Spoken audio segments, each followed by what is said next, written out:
தலைவனும் துணிச்சல் அதிகாரியும் ஒரு காலத்தில் தமிழக பகுதிகளை நடுங்க வைத்துக் கொண்டிருந்தார். தூமூங்கு மூஞ்சி தேவன் என்ற கொள்ளைக்காரன் அவன் இருந்த பகுதியில் அடுத்தடுத்து மர்ம கொலைகள் அரங்கேறின.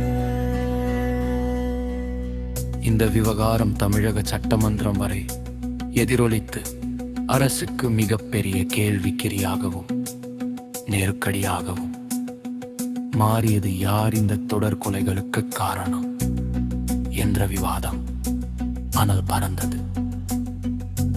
இதையடுத்து இந்த வழக்கிற்கு முற்றுப்புள்ளி வைக்க கோவிந்த குட்டி நாயக்கர் என்ற திறமையான மலையாள அதிகாரி புதிய இன்ஸ்பெக்டர் ஜெனரலாக நியமிக்கப்பட்டார். அவர் சவாலை ஏற்று திறமையான தக்காவலர்களை கொண்ட ஒரு தனிப்படையை அமைத்து புகக்கத் தொடங்கினானாம். பல நாட்கள் தீவிர ஆராய்ச்சி செய்தும் போலீசாருக்கு எந்த ஒரு சிறு தடயமும் கிடைக்காமல் திணறினர். காமையம்மனின் அருள் வாக்கு நெருக்கடி முற்றிய நிலையில் தேவதானப்பட்டி அருகே இருக்கும் தொட்டிய நாயக்கர் சமூக மக்கள் வழிபடும் காமை அம்மன் காமையப்பர் கோயிலை பற்றி தெரிய வருகிறது. அமாவாசை நாட்களில் நள்ளிரவு மணிக்கு மாட்டு வண்டிகளில் வந்து விசித்திரமான சடங்குகளுடன் மக்கள் வழிபடும் ஆன்மீக சக்தி வண்டு தடமும் வடுவனழில் பார்த்தால் அங்கே மாட்டு வண்டி தடமும் வைக்கோல் கட்டுகளும் மண்ணறை கல்லடைப்பு கொண்டு அமைக்கப்பட்ட சிறிய அடுப்பும் புதிய பாவாடை சாத்தப்பட்ட அம்மன் சிலையும் மட்டுமே சாட்சியாயிருக்கும்.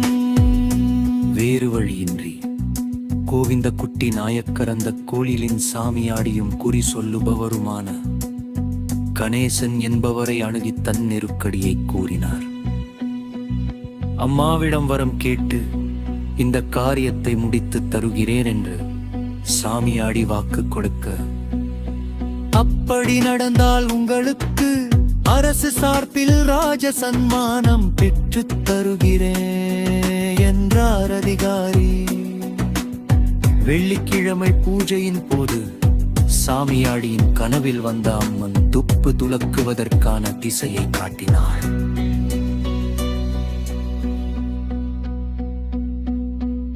திசை மாறிய மோப்பனாய்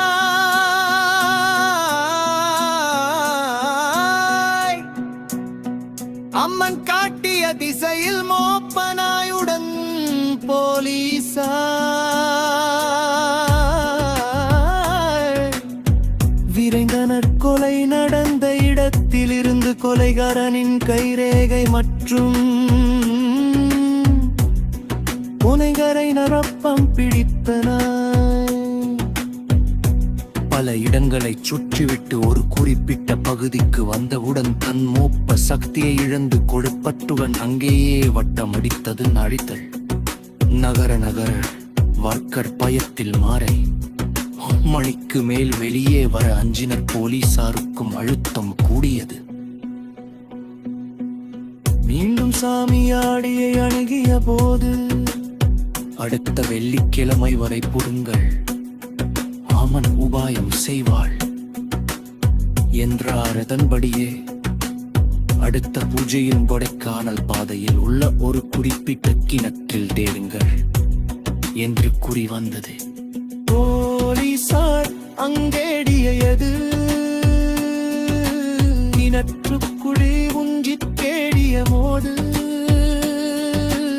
அமைக்கு பஜன்படுத்தப்பட்ட இரத்த கரை படிங்க செருதன்பிதழ் கிடைத்தன. ஆனால் அந்த பகுதி சாராய வியாபாரிகள் மற்றும் பழைய குற்றவாளனின் கைரேகையோடு அவை ஒத்து போகவில்லை. உடைந்த கையும் உடையும் உண்மையும் நீ மீண்டும் சாமியாடி செவ்வாய்க்கிழமை பூஜையில் அமர்ந்தாள். கொலைகாரன் தூங்கு மூஞ்சி தேவன்தான். அவனுடைய அடையாளங்கள் இதோ என்று துல்லியமாக கூறிவிட்டு, ஆனால் அவன் கையில் இப்போது கட்டு போட்டிருக்கும் என்றார். போலீசாருக்கு பெரும் குழப்பம். தூங்கு மூஞ்சி தேவனை அவர்கள் கூறி பிணையை காத்திருந்திருமானானது கருமுடைகளில் நைட்டு தைத்திருந்தனால் அவையாளை கரிப்புதி செய்யதுரியம் வென்ற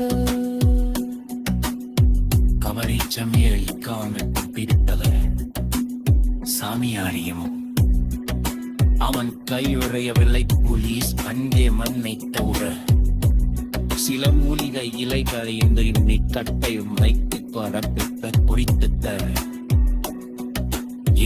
அவசரிக்க கிடைத்தாள்.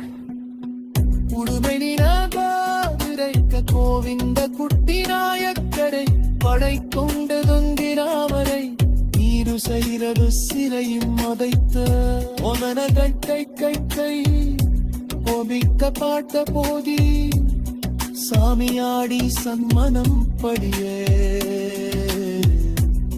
கவி பிறந்தது. அவன் கையாரோக்கிய பாரவைத்து என்றவை கையோரிங்கராக நாடகமாறி சத்தத்தின் பெரியதிருந்து தத்தி வந்த கொள்ளைக்காரை இறுதியாக மாட்டிக் கொண்டார். சத்த சகையில் இருங்கள் தனக்கரிதாதங்களுக்கு வட்டி தமிழகாமல் துடையும் திக்கரான மரம் கரீக இதயமாக முடித்த தன் கடகையரு ஆமையரு